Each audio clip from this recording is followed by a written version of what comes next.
السلام السلام علیکم علیکم جی، جی، میرا میرا نام نام ذیشان ہے اور آپ میرا یوٹیوب چینل دیکھ رہے ہیں۔ آج ہم جس موضوع پہ بات کریں گے وہ بہت سینسٹیو ایشو ہے، اور اس میں بات شروع کرتا ہوں۔ میں پچھلے دنوں ایک عالم دین ہی ہیں، ان کا بیان سن رہا تھا تو وہ کہہ رہے تھے کہ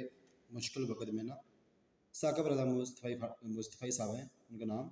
وہ کہہ رہے تھے مشکل وقت میں جو وہ بزرگ کام آتے ہیں، ٹھیک ہے۔ وہ پھر ایک سٹوری سناتے ہیں کہ ایک عورت تھی، ٹھیک ہے، کو اس کے مالک نے پتہ نہیں کس نے اس کو اوپر سے دھکا دیا چبارے سے، تو وہ جب نیچے گرنے لگی تو انہوں نے وہ بخارے سے کوئی پیر ہے، پتہ نہیں اس کا نام مجھے نہیں آتا، اس کو آواز دی، اس کو یاد کیا، تو وہ جی پیر وہاں سے وہ اس نے دھکا دیا تو دھکا دیا، نیچے آ رہی تھی، ادھر سے پیر صاحب آ کے نیچے انہوں نے پکڑ کے اوپر سے جب گرنے لگی تو اس کو پکڑ کے نیچے زمین پہ کھڑا کر دیا۔ تو انہوں نے پوچھا اس لڑکی نے کہ پیر صاحب آپ کب آئے؟ تو انہوں نے کہا تو چبارے سے آ رہی تھی تو میں بہارے سے چل پڑا تھا اپنے شہر سے، ٹھیک ہے، مردہ تھے زندہ نہیں۔ اچھا، ہم ٹھیک ہو گیا، مان لیے یہ بات۔ اس کے علاوہ بھی کچھ یہ علماء کرام آج کل جو ہے وہ یہ کر رہے ہیں، اسماعیل صاحب جیسے ہو گئے اور ایک دو اور ہیں، وہ جو ہے وہ سناتے ہیں کہ یہ جو پیر صاحب ایک دن بیٹھے ہوئے تھے اپنا، یہ جو شیخ عبدالقادر جانی ہے یہ بیٹھے ہوئے تھے اپنے اسٹوڈنٹس کو پڑھا رہے تھے، تو جی ادھر سے انہوں نے بازو آگے کیا پھر پیچھے کر لیا تو بازو بھیگ گیا ان کا، شیخ عبدالقادر جانی کا۔ تو وہ اسٹوڈنٹ نے پوچھا کہ یہ کیا ہے، تو انہوں نے کہا کہ یہ آپ چپ کر کے پڑھے بس۔ تو تھوڑی دیر بعد میں قافلہ آ گیا، قافلے نے آ کے جو ہے وہ پیر صاحب آپ نے بڑا کرم کیا ہے، آپ نے بچا لی ہے، ہم تو ڈوب رہے تھے، آپ نے ہاتھ کیا اور آپ نے نکال لیا ہمیں، ٹھیک ہے۔ مان لیا کہ آپ کے بزرگ جو ہے وہ ڈوبے ہوئے جو ہے وہ لوگ بھی نکالتے ہیں سمندر سے، وہ مردوں کو زندہ بھی کرتے ہیں، وہ علم غیب بھی رکھتے ہیں، ٹھیک ہو گیا، مشکل کشا بھی ہیں آپ کے، صحیح ہے۔ اب میرا ایک سوال ہے مصطفی صاحب سے کہ اگر وہ واقعی بزرگ اوکھے والے میں کام آتے ہیں تو آج فلسطین کے جو مسلمان ہیں ان کی نسل کشی ہو رہی ہے، بچے عورتیں بچے اور جو ہے وہ مرد جو ذبح کیے جا رہے ہیں، ٹھیک ہے، یہودیوں کے ہاتھوں۔ آج اگر وہ پھر وہ آپ کی کتنے بابے جو مشکل وقت میں بزرگ کام آتے ہیں وہ کتنے اس وقت؟ یا تو پھر یہ مانیں کہ آپ کے جو بزرگ ہیں وہ یہودیوں سے ملے ہوئے ہیں، یا پھر یہ مانیں کہ ہم جھوٹ بولتے ہیں اپنی روزی کے لیے، ٹھیک ہے، ہماری روزی لگی ہوئی جھوٹوں کے ساتھ، ہم جھوٹ بولتے ہیں تو ہمیں اللہ تعالیٰ رزق دیتا ہے، ٹھیک ہے۔ یا تو پھر یہ اپنے آپ کو جھوٹا ماننا ہے، یا پھر اپنے پاپوں کو کہیں کہ یار ان میں اتنی پاور نہیں ہے۔ ہمارے نزدیک جو ان کا عقیدہ ہے، میرے نزدیک، میں اپنی بات کا جواب دوں، میرے نزدیک میرا جو عقیدہ ہے نا ان کے اباؤٹ، وہ یہ ہے کہ وہ اللہ کے باقی اگر انہوں نے اللہ اسلام کی جو ہے وہ خدمت کی ہے تو واقعی اللہ کے ولی ہیں، ٹھیک ہے، اور وہ اسلام پہ اس طرح قائم رہے ہیں جس طرح آپ بتاتے ہیں۔ اگر نہیں تو پھر وہ ان کا معاملہ وہ جانے ان کے میں، لیکن آپ کو تو میں نے سنا ہے، آپ کی تو باتیں میں سنتا ہوں۔ اس کے بعد میں یہ سوال کرتا ہوں کہ فلسطین کے مسلمان نہیں ہیں، کیا بابوں کا حق نہیں بنتا کہ وہ آ کے ان کی مدد کرے، ٹھیک ہے۔ اور دوسری طرف آپ دیکھیں کہ یہ جو حضرت علی حجویری ہیں یہ کہتے ہیں یہ 65 کی جنگ میں وہ انڈیا کے جو بامز میزائل ہیں وہ پکڑ کے اس طرف پھینکتے رہے ہیں، وہ خود جنگ لڑتے رہے فوج کے ساتھ، حضرت علی حجویری، ٹھیک ہے، 65 کی جنگ مرنے کے بعد پتہ نہیں کتنے ہزار سال بعد وہ خود جنگ لڑتے رہے آ کے، ٹھیک، مان لیا۔ ان کے مزار کے اوپر آپ کو پتہ ہے کہ حملہ ہو چکا ہے، میزائل بام اٹیک ہو چکا ہے، ٹھیک ہے، اس میں علماء کرام بھی ان کے جو ہے نا مولوی وغیرہ وہ بھی شہید ہوئے۔ تو دوسری طرف آپ دیکھیں کہ یہ کہتے ہیں کہ یہ اس طرح اگر وہ اگر مشکل کشا ہیں، وہ اگر جنگ لڑتے رہے، میزائل مس کرتے رہے ہیں، کچھ کہتے ہیں مس کرتے رہے ہیں، کچھ کہتے ہیں ادھر پھینکتے رہے ہیں، اگر وہ واقعی مس کرتے رہے ہیں تو سر وہ اپنا جو ان کے بام چلا گیا وہ دربار پہ، وہ پھر کس نے مس کرنا تھا؟ یا پھر وہ نعوذ باللہ آپ کے یعنی کہ پھر وہ حضرت علی حجویری ادھر ملے ہوئے تھے ان کے ساتھ دہشت گردوں نے خود کہا کہ آپ مار لیں، ٹھیک ہے۔ اس سے دو چیزیں تکلیف ہوگی، نہ تو ان کے علم میں غیب ہے اور نہ ہی وہ مشکل کشا ہے، ہوتا وہی جو اللہ چاہتا ہے، ٹھیک ہے۔ اور قرآن واضح کہہ رہا ہے، قرآن کہہ رہا ہے سورہ نمبر 6 آیت نمبر 18 ہے، اللہ تعالیٰ کہہ رہے ہیں کہ اگر اللہ آپ کو کسی مشکل میں ڈال دے تو اس کے سوا کوئی نہیں جو تمہاری مشکل دور کرے، ٹھیک ہے، اور اس کے سوا اور کوئی نہیں جو تمہاری مشکل تم سے دور کرے، ٹھیک ہو گیا۔ سورہ فاتحہ کی جو آیت نمبر 4 ہے اس کا مفہوم ہے کہ ایاک نعبد و ایاک نستعین، ہم تیری عبادت کرتے ہیں، تجھے سے مدد مانگتے ہیں۔ یہ سب کچھ کرنے کے بعد ہم جو ہے نا وہ آج دور ہیں، ہم پھر بھی اللہ کے سوا کسی اور پہ امید لگاتے ہیں، ٹھیک ہے۔ مشکل کشا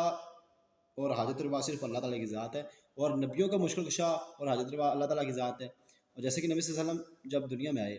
ان سے پہلے تو حضرت ابراہیم علیہ السلام جو ہے نا وہ گزر چکے تھے نا، چلے گئے تھے، تو وہ ان کی لڑی میں سے آئے تھے، ان کو چاہیے تھا کہ وہ ابراہیم علیہ السلام کو بلاتے مدد کے لیے، انہوں نے اللہ کو پکارا ہے، جب بھی ان پہ مشکل آئی انہیں اللہ کو پکارا ہے، بجائے اس کے کہ وہ ابراہیم علیہ السلام کو پکارتے، آپ کی طرف جیسے آپ اللہ کو چھوڑ کے وہ جو بڑا پیر ہے اس کو، پھر اس کے بڑے پیر کو زیادہ مشکل پڑی ہو تو پھر حضرت علی کو آوازیں دینے شروع کر دیتے ہیں، صحیح ہو گیا۔ تو بات یہ ہے کہ جب بھی مشکل آئی، صحابہ پہ مشکل آئی، نبی صلی اللہ علیہ وسلم پہ مشکل آئی، مشکلات آتی ہیں، حضرت علی پہ مشکلات آئی، تو انہوں نے اللہ ہی سے مدد طلب کی۔ تو ایز اے مسلم ہمیں یہ چاہیے کہ ہم یہ جو فرقہ باز مولوی ہیں ان سے نکلیں، ان کی سٹوریوں سے، ان کی جھوٹی سٹوریوں سے، اور یہ جو لوگوں کو گمراہ کیا ہوا ہے،